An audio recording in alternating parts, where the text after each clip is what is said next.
Good morning, all students. Today, our topic for discussion is need of training and features of training. The very first point is that determining the training need assessment. So, before starting the big training, we should understand why we require training, for what we require training, for whom we require training, how we are going to conduct the training assessment program. For all this question, we need to get an answer. Then the target employee who need to be trained, what is the aim of training, how to achieve that objectives. So when we get all this answer for particular training, then we can to determine, when we determine this all the answer, then we can proceed with the training. Second, identify and communicate purpose. To communicate the purpose of training in order to get expected result. Why we do conduct a training? Because we have some objectives. So when we work on a training process, we are going to conduct a training for the outcome. So we are expecting some result that it should be, that we should get. This will bring a clear understanding for the purpose of training to the employee and will motivate them to participate actively in the process. Before we are going to conduct a training to the employee, we need to inform them why we are conducting this training, so that it will motivate the participant and they will participate the training program actively. Then we have opportunity for practice. Effective training program will include multiple opportunity for trainee to practice the skill they have learned during the class time. See, just providing training, and we are just we have conducted the training program, and we inform the candidate or the employee to go and proceed with the work. That won't work out properly. After conducting the training, we should create an opportunity for them to implement those activities, those things, what they have learned in the training in the class time. Building application exercise, workshop, like that, and all various activity we ask the employee to work on, so that they will get an opportunity, whatever they have learned, they can practice. Then we have a regular feedback during training section. See, when we train, we are giving opportunity to implement those training activities. Then after that, immediately we need to give a regular feedback, how the participant are actually worked on the exercising the activities, where they faced a problem, where and all they felt comfortable. Like this and all, we can get a regular feedback. Then post training environment. After training, it is an important the employee and given opportunity to perform the skill they have learned.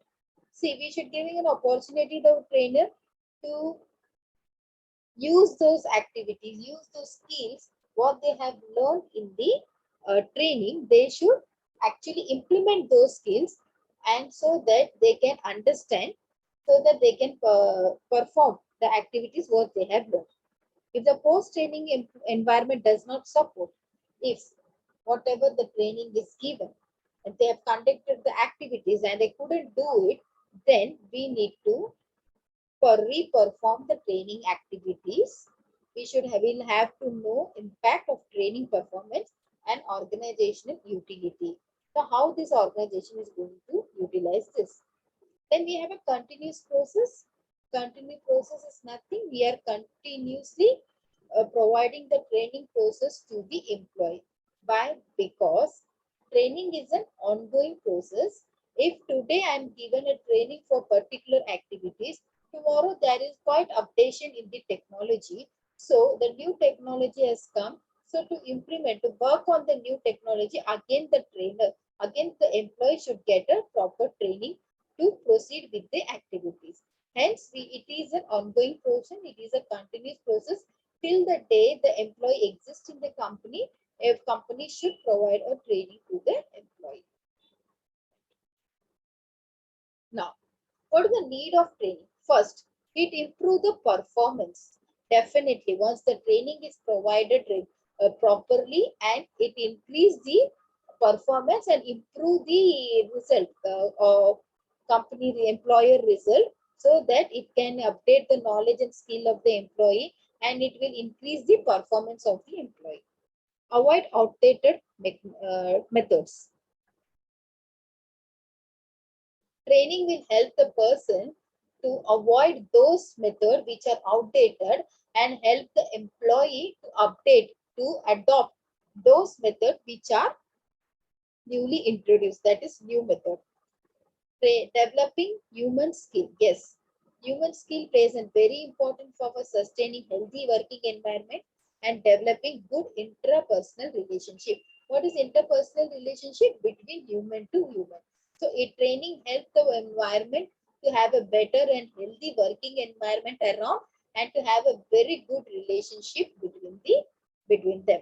An emphasis on technical and conceptual skill. What do you mean by technical skill? The skill which we require to do any particular job, and conceptual thinking skill. So both it is very, very important, as well as the person required a human skill to continue with any profession or any job. Stable workforce. If a person is given a proper training, he will be not be get disappointed, or he can rapidly whatever the rapid changing environment has happened, he can stably work in that environment. Why? Because he got a timely training for that particular job. Changing technology. Training is needed. Why it is needed? Due to fast changing technology. So fast changing technology, employees should have the knowledge of using latest technology in order to avoid wastages and provide quality research. So change in technology, it always helps us that this because of this training, the people can come up with the new technology. So and they can work on the new technology. Change in work profile. Yes, if a regular training is provided to the employee, they can upgrade themselves, they can improve their performance level and can get a promotion in a very in the easiest way and get a transfer also, so that they can handle that profile very effectively and efficiently. So this is what we have learned about needs and the need and the features of training. Now we are going to learn about what do you mean, what is training process. A process is nothing, it is a step by step things how we are going to conduct a training program. Series of steps to be needed systematically, efficiently trained program. First is identify the training need. Why we require training, that we need to identify. Then establish specific objectives. What objectives we should fulfill or we should achieve by conducting this training, that is to be established. Then select appropriate method. Which method I am going to use this training? For example, we have two methods, on the job method and off the job method. So here for training the employee, which method I am going to use it. So that I'm going to select over here. Then implement the program. Whatever the activities plan is conduct, it was done earlier, it is to be implemented here. Then we have a evaluate. Then we are going to check whether the implement program is giving me the desired result or not. Once that is done, then we will be going to take a regular feedback. The first point, identifying the training need. Just starting point for all training. So this is the first and the basic point to start any training. Second, we need to justify an investment for training. Whatever the training we are conducted, whether that is actually required, we need to justify it. Then for assessing, measuring the difference between standard performance and actual performance. So we have certain performance that is standard, but after training they should actually what after training what they are going to perform, that is called actual perform. So it should access, it should get a measuring difference between both standard performance and actual performance. Will reply by what, why we require training, for what purpose we require training, when we require training, where we are going to conduct the training, for who we are going to do the training. All those answers will be giving me the need of the training needs, identifying the training needs. Use the need assessment survey in this step. We use need assessment survey. Why it is needed? That assessment survey we are going to use in this particular point. This need assessment survey, in future we have one whole point to elaborate it. I will be explaining you in future.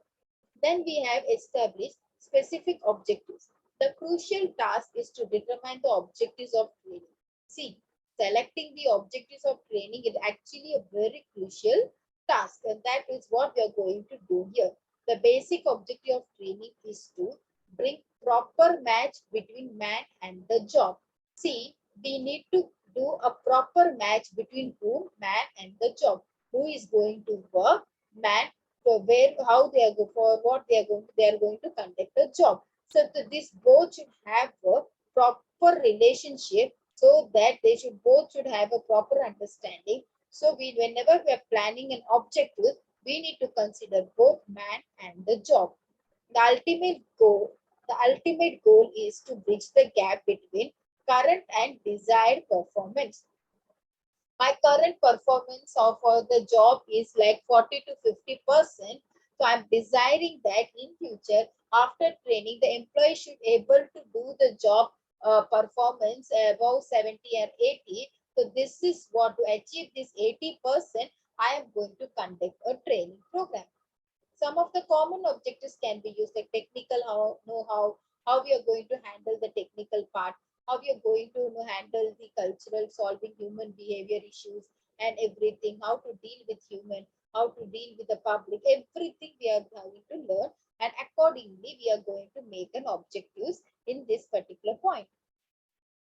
Next point, we have appropriate method.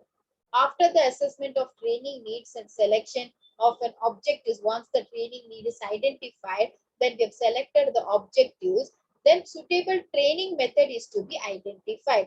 The training method is to help us to achieve the desired objective. Whatever the objectives we have planned, that we are going to achieve with the help of the training method. There are a number of training methods available that are suitable to judge as per the need of the organization. But we are going to have two type of method, that is on the job and off the job training method, which can be used. So accordingly, out of this both, we are going to select either one to conduct any training program. Then we have an implemented program. After selection of appropriate method, the actual functioning take place. We are going to do the actual functioning over here in implementing program, arranging all the necessary resources for implementing the training program, like venue, traders, audiovisuals, trainees, etc., so that the training program is conducted in a very well manner. Under this step, the prepaid plan are implemented to get the desired output. We have some desired output that we are going to plan here, and we are going to implement those plans so that we can get our desired output. Then we have a second last step, that is evaluate program. After all the efforts made by the organization, it is a time to check either it is useful or not. We are going to check whether it is useful or not. For this purpose, we conduct an evaluation. Evaluation will tell about the worth and value of the training program. Evaluation will give me a feedback whether the program which I have conducted, it is worth value or not. So that we are going to evaluate in this step. Then we have a feedback. Finally, a feedback mechanism is created in order to identify the weak area in the training program. See, basically what happened when I've conducted anything, I need to have a feedback. Once the feedback is given, then only I can identify where I am lacking and what is my weak area, so that in the next training section or I can improve those area, right? So we'll improve this area in the future. For this purpose, information relating to classroom, trainers, behavior, material, overall experience is asked. Fine. So like this, we have total 6 steps in training program: identifying the training needs, objectives, select appropriate method, implementing program, evaluating program, and feedback. So in this lecture, we have learned about the features of training and needs of training and the training process, that is steps in training. So we have ending up with the lecture. Today we are going to finish up this lecture. God bless you. Tomorrow we'll be continuing with the other subject, other content. God bless you all.